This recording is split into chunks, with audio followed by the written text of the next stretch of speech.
De Argentina al mundo, City Can Heart Radio presenta. La historia tiene una manera única de entrelazar vidas y experiencias. En ocasiones, estas narrativas personales nos transportan a momentos oscuros y significativos del pasado.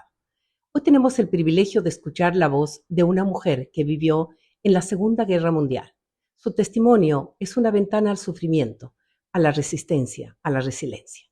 Ella nos contará cómo vivió en esos momentos tan tumultuosos y adversos de la historia. ¿Nos acompañan?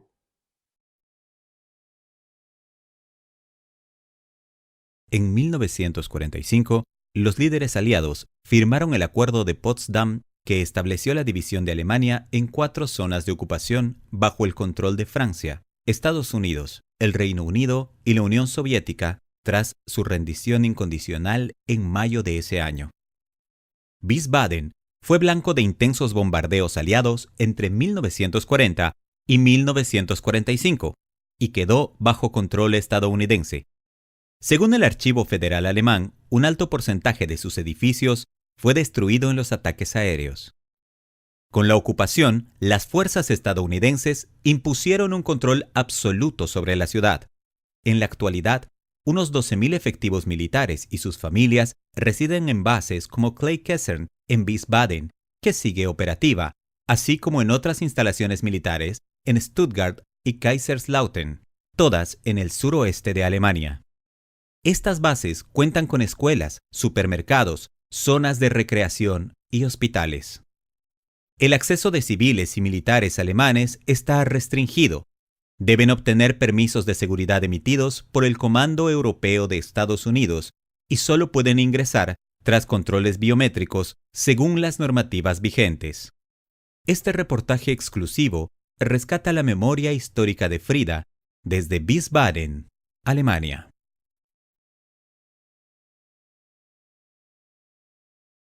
Desde Alemania, para City Can Heart, la radio, hoy tenemos el privilegio de conocer una historia de vida que nos conecta con uno de los momentos más complejos del siglo pasado.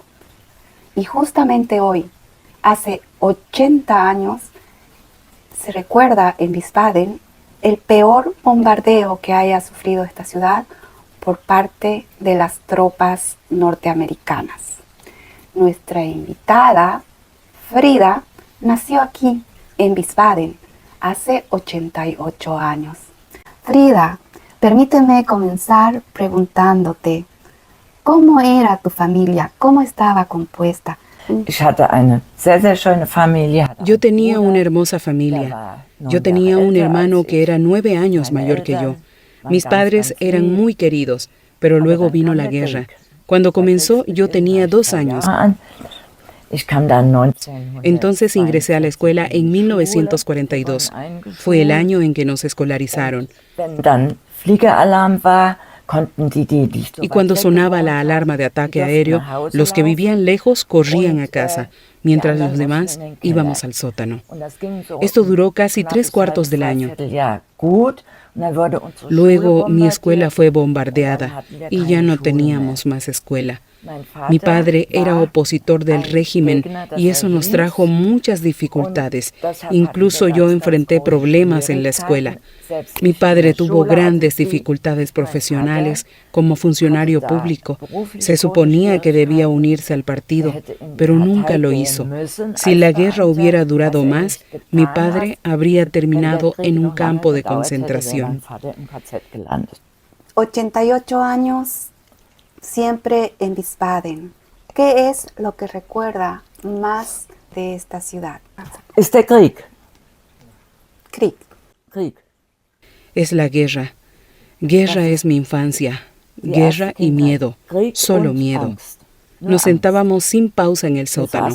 Si era de día o de noche, sonaba la alarma previa y ya sabíamos que venían las bombas. Y luego, cuando sonaba la alarma, ya estábamos en el sótano. Y después de estas palabras, conectamos con Buenos Aires, Argentina, donde nuestra directora, Roxana City-Hart, está atenta para que continuemos conociendo estos testimonios de vida. Adelante, Roxana. Muchas gracias, Silvia Gonzalo.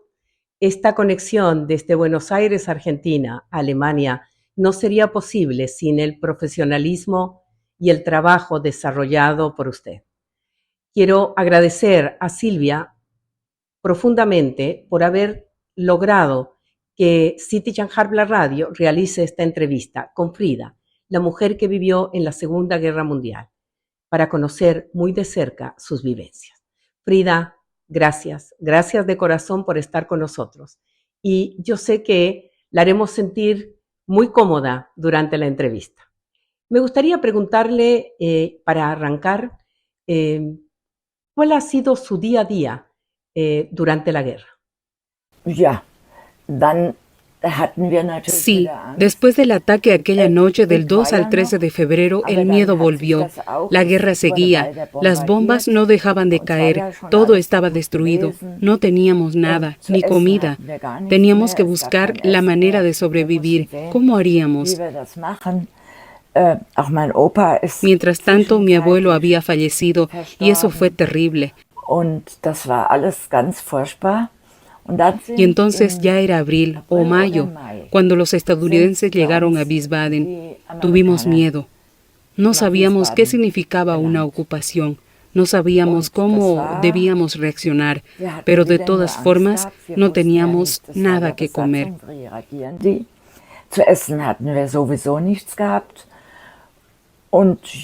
Los estadounidenses ya estaban aquí. Nuestra escuela aún existía, pero pronto dejó de hacerlo. Fue bombardeada. Yo no tuve escuela durante casi 2 años.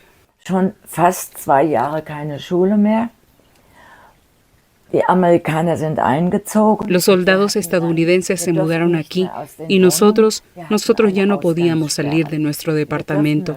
Había toque de queda. Solo se nos permitía salir por unas horas, en momentos específicos del día. Aprovechábamos ese tiempo que podíamos.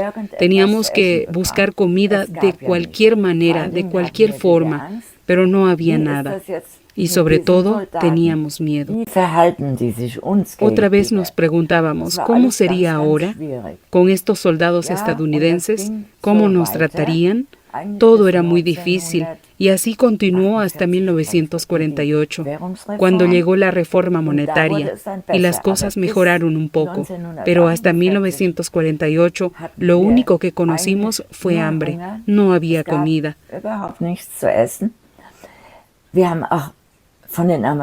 No recibimos nada de los estadounidenses. Era un caos. No había trabajo, no había nada, absolutamente nada. Y al final de 1948, todo estuvo un poco mejor. ¿Cómo se conectaban para sobrevivir? ¿Cómo conseguían una forma de conectarse entre ustedes para conseguir algo de comida en ese contexto tan extremo, tan violento, como lo que realmente significa una guerra?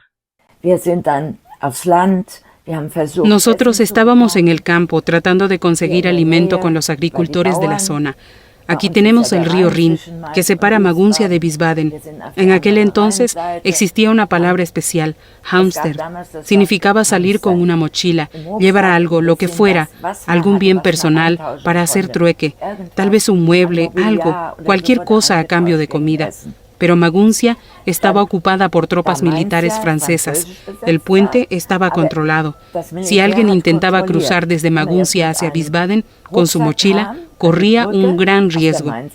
Si tenía suerte, si lograba que los soldados franceses no le arrebataran todo y lo lanzaran al río Rin, aún no estaba a salvo. Porque del otro lado del puente, en Wiesbaden, estaban los soldados estadounidenses y ellos también podían quitarnos los alimentos y botarlos directamente al río. Eso era estar ocupados por tropas militares. Nos veían como criminales de guerra, aunque muchos de nosotros jamás estuvimos de acuerdo con aquel régimen. Pero en aquel tiempo, ¿quién se atrevía a hablar? Si alguien decía algo en contra, lo enviaban directamente a un campo de concentración. Fueron tiempos terribles. El tema de la solidaridad, que juega un papel preponderante en situaciones de peligro. Por ejemplo, la comunidad en general se unía frente a tanta necesidad que enfrentaban todos ustedes? ¿Había una unión, una camaradería entre todos? Der Zusammenhalt, natürlich.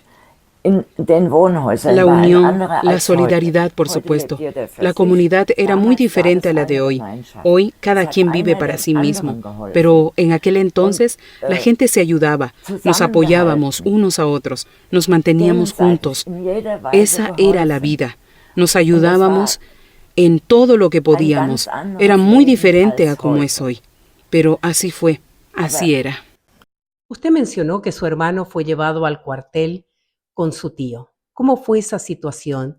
¿Qué es lo que usted sintió profundamente en esos momentos? So war es nun mal gewesen.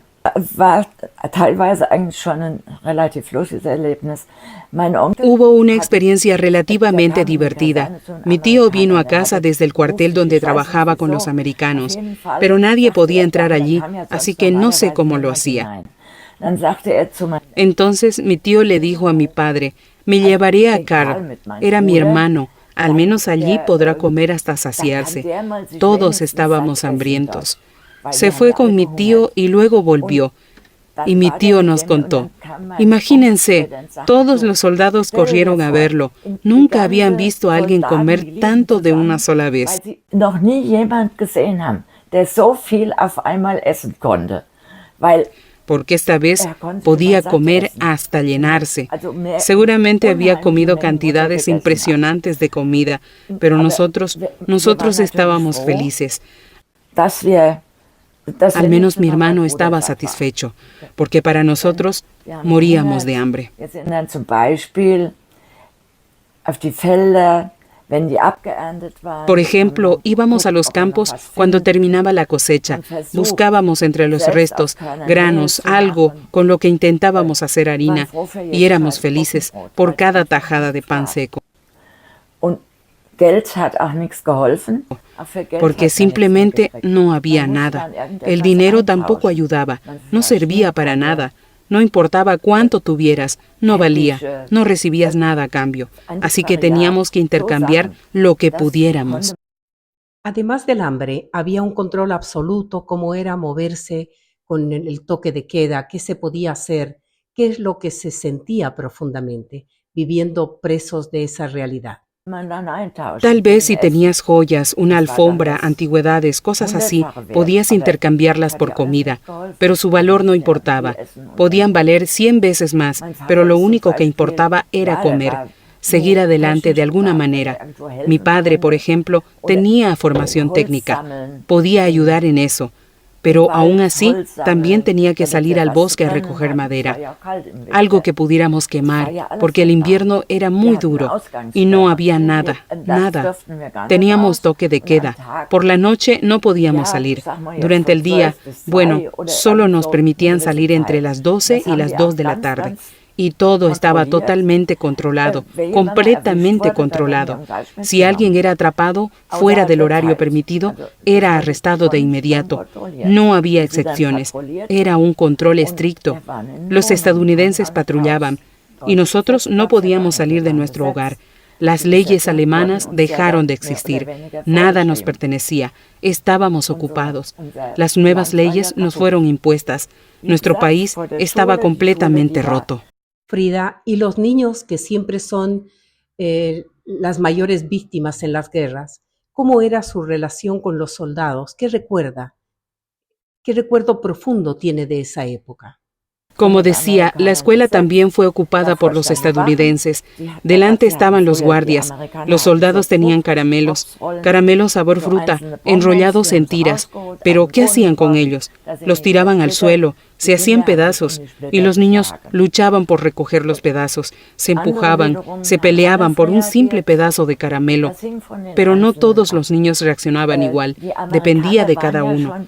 Los estadounidenses estaban en ciertas partes de aquí, pero no ocupaban toda Alemania. En medio de tanta escasez que conlleva una guerra, ¿es cierto que su padre encontró comida gracias a un soldado fugitivo? Entonces Wiesbaden estaba ocupado. La ocupación llegaba hasta el bosque en dirección a las montañas de Kaunas. Mi padre estaba en el bosque recolectando madera y allí se encontró con un soldado alemán, un soldado fugitivo. Estaba asustado. Por supuesto, temía ser capturado. Entonces le preguntó a mi padre, ¿cómo puedo continuar sin cruzarme directamente con los soldados estadounidenses? Mi padre le explicó por dónde debía ir. Por esa zona, los estadounidenses todavía eran amables. Y entonces el soldado alemán le dijo algo del antiguo régimen. Te diré algo ahora. Le habló de unas barracas que antes eran cuartel de altos oficiales del régimen. Ahora estaban abandonadas. Y el soldado le dijo a mi padre, ve allí, aún quedan cosas, aún hay comida. Mi padre fue allí y cuando llegó halló comida, arvejas, lentejas, frijoles, todo lo que pudo, lo echó a su mochila. Cuando llegó a casa, todos nos pusimos a separar las arvejas de las lentejas y los frijoles. Arvejas, lentejas y frijoles. Su esposo vivió algo muy fuerte de niño. ¿Qué fue lo que le pasó en ese momento? Dazu muss ich sagen, mein späterer Mann. A esto debo decir que el que luego fuese mi esposo junto a su familia fueron evacuados de esta ciudad hacia el Taunus, un pueblo Oberlippe, y entonces acababan de llegar los americanos. Mi esposo estaba afuera y de pronto todo comenzó. Las bombas cayeron, habían disparos y de repente un soldado estadounidense corrió hacia él, cayó directamente en sus brazos y murió en sus brazos. Mi esposo solo tenía 9 años. Sí, Rolf tenía 9 años, 8, tal vez 9. Apenas un niño. Frida, después de todo lo que usted nos cuenta, ¿usted tiene su propia mirada crítica sobre la guerra? Simplemente no puedo entender a la humanidad. Siempre hay guerras, una y otra vez. ¿Por qué tiene que ser? ¿Por qué tiene que ser así? Después de estos acontecimientos, ¿usted pudo volver a estudiar? ¿Cómo era ir a la escuela sin recursos? Esto se fue normalizando gradualmente y entonces dijeron que volveríamos a tener escuela, pero mi escuela ya no existía. Tuvimos que ir a otra escuela aquí en Wiesbaden, pero esa escuela tenía que compartirse.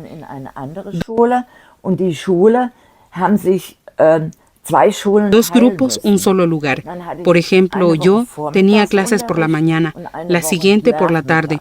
Tampoco teníamos libros de texto, no había nada. Los pocos que quedaban en la escuela teníamos que compartirlos. Yo, por ejemplo, compartía mis libros con 3 niños más. Si salíamos de la escuela a las 4 de la tarde, uno se llevaba el libro. A las 6 otro iba a recogerlo para estudiar. Y el tercero solo podía usarlo por la noche, casi hasta la medianoche. No había otra opción. No había nada para comprar. Mis padres me habrían comprado los libros, pero no había nada. Aún así, hice mi primera comunión en 1947. Mi abuela, que venía del campo. Bueno, antes las mujeres, las ancianas aquí llevaban enaguas largas, de lana de oveja, tejidas a mano. Ella tomó una de esas enaguas y con eso me hizo las medias. Luego consiguió intercambiar algo en algún lugar. Obtuvo un poco de tela de algodón piqué blanca. Con esa tela mi madre me cosió un vestido. La vela la obtuvimos de la iglesia. La coronita era de papel y los zapatos me los hizo un primo de mi padre. Era zapatero en el campo. Lo hizo con cuero de cabra. En medio de todo eso hay un recuerdo muy especial, quizás hasta cierto punto gracioso, su primer chocolate. Eso en realidad había sido bastante divertido. En realidad yo todavía era una niña cuando terminó la guerra. Luego En el 47 o en el 48 fue la reforma monetaria. Yo tenía apenas 10 años, así que seguía siendo una niña. Por ejemplo, recuerdo que no quería comer esa cosa marrón, el chocolate. Yo nunca había visto un chocolate. Mi hermano intentó metérmelo en la boca, pero yo salí corriendo. Tenía miedo de esas cosas marrones, porque nunca yo había visto un chocolate. Y cuando llegó la reforma monetaria, ¿qué cambió para su familia? Así eran las cosas. Y luego, cuando por fin había de todo para comprar, bueno, ya había de todo, pero tampoco teníamos más dinero. Entonces llegó la reforma monetaria. Habíamos tenido el R-Mark, el marco del Reich, y ahora llegó el D-Mark, el marco alemán. Nos dieron 40 marcos a cada uno. Con eso no íbamos muy lejos. Eso también era diferente. Sí, pero mis padres, por ejemplo, mi madre cosía, hacía de todo, y todavía teníamos a la abuela con nosotros. Nuestra abuela aún estaba aquí. Mi padre, él había sido funcionario público, trabajaba bien, pero el dinero siempre era escaso. Y luego las cosas siguieron así. Sí, terminé la escuela en 1953. No había plazas para aprender, no había sitios para hacer prácticas. Entonces, tuve que ver. Mis padres pusieron todo en juego. Intentaron que yo fuese a la escuela superior, pero no se podía. No se podía hacer. Todo estaba mal, ¿verdad?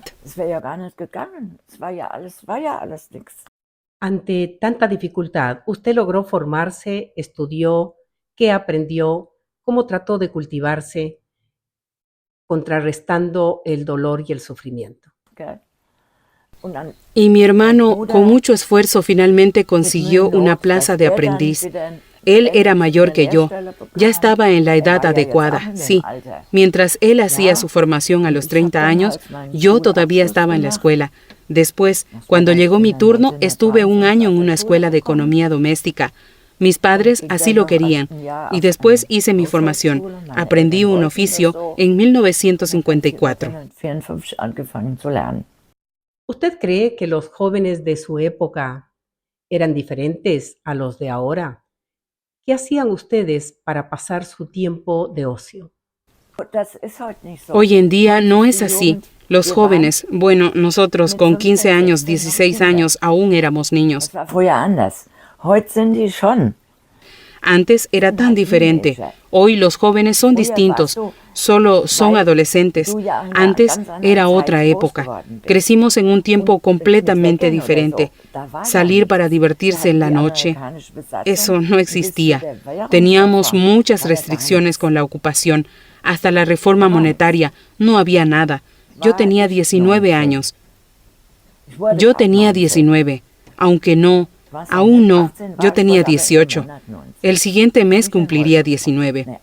Fue cuando conocí a Rolf. Sí, yo tenía 18. Sí, tenía 18. Sí, y Rolf 19. Nos conocimos en la clase de baile. Sí, mi primer, único y gran amor, así es, como tengo que decirlo. ¿Podemos recordar a Rolf? ¿Cómo fue ese primer encuentro? ¿Dónde se conocieron? Él también tuvo experiencias muy malas durante la guerra. Cuando Wiesbaden fue bombardeada, las casas quedaron en ruinas, solo escombros. Los vidrios de las ventanas se hacían pedazos y él, siendo solo un niño, quedó atrapado entre los escombros, entre los vidrios rotos. Después lo conocí en aquella clase de baile. Estuvimos juntos y 2 años después nos comprometimos. Nació el romance y se casaron muy pronto. ¿Y cómo encontraron un lugar para vivir y empezar una vida juntos? Nos habríamos casado antes, pero no conseguíamos vivienda. Todo seguía destruido, todo en ruinas. Luego llegaron los refugiados del este, de Prusia Oriental y otros lugares. Ellos también necesitaban un hogar. Simplemente no logramos conseguir una. Y cuando finalmente tuvimos un departamento, fue en el año 1963. Después llegó el nacimiento de su hijo. ¿Cómo vivió ese momento la familia? Sí, uno de los momentos más importantes fue, por supuesto, cuando nació nuestro hijo, en 1966, cuando él vino al mundo. Trajo felicidad a toda nuestra familia. Era el único nieto de mis padres y después tuvimos una vida maravillosa.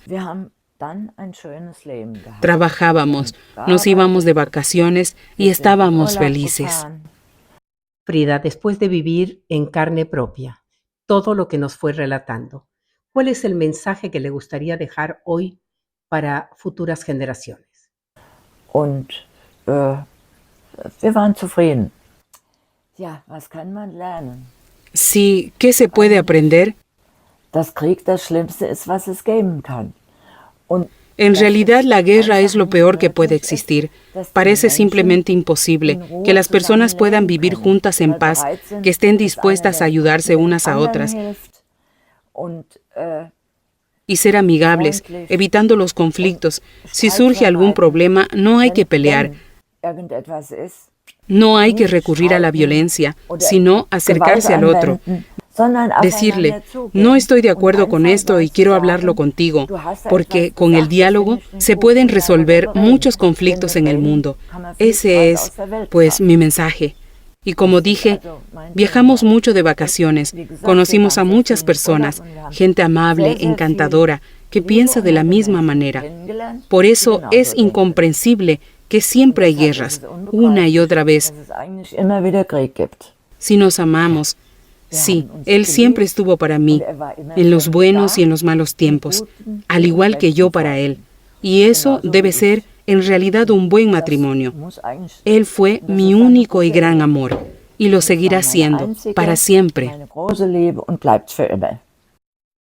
Frida, usted quiso quedarse en la misma ciudad. ¿Por qué no se movió? ¿Por seguridad o porque no se presentaron las circunstancias para hacerlo? Sí, los edificios antiguos todavía están aquí. Todo es hermoso. Es una ciudad antigua. Ya los romanos venían desde Maguncia y se bañaban aquí en las termas. Y es hermoso. Pero diferente. El mundo será diferente. Y lo mismo ocurrirá con esta ciudad. Nosotros envejecemos, tenemos la memoria del pasado. Pero la vida continúa y los jóvenes piensan diferente. Nosotros lo vivimos de esta manera. Ellos lo viven de otra manera. Todo se vuelve más moderno. Y así es como es. Pero Wiesbaden siempre ha sido mi ciudad. Nunca habría querido irme. Aquí crecí en un barrio llamado Agujero del Gato, porque todas las casas eran muy pequeñas y vivían familias, buenas familias burguesas. Era más o menos el casco antiguo y era hermoso. Y luego simplemente me mudé después de casarme. Pero nunca habría dejado Wiesbaden. Hubiese sentido nostalgia. Me gustaba irme de vacaciones, pero siempre quería volver a casa. Frida, realmente emociona el poder dialogar con usted y que todas esas vivencias nos hayan podido transmitir para que podamos recapacitar y pensar profundamente que las guerras son la destrucción de la humanidad y que hoy, para cuidar el mundo, todos tendríamos que dar el no rotundo a la guerra. Hola, Roxana. Me parece muy bonito que ustedes se interesen en cómo era todo aquí. Antes de la guerra, durante la guerra y después de ella. Me alegra que lo grabes para Argentina y que cuentes a las personas allá cómo fue aquí para nosotros.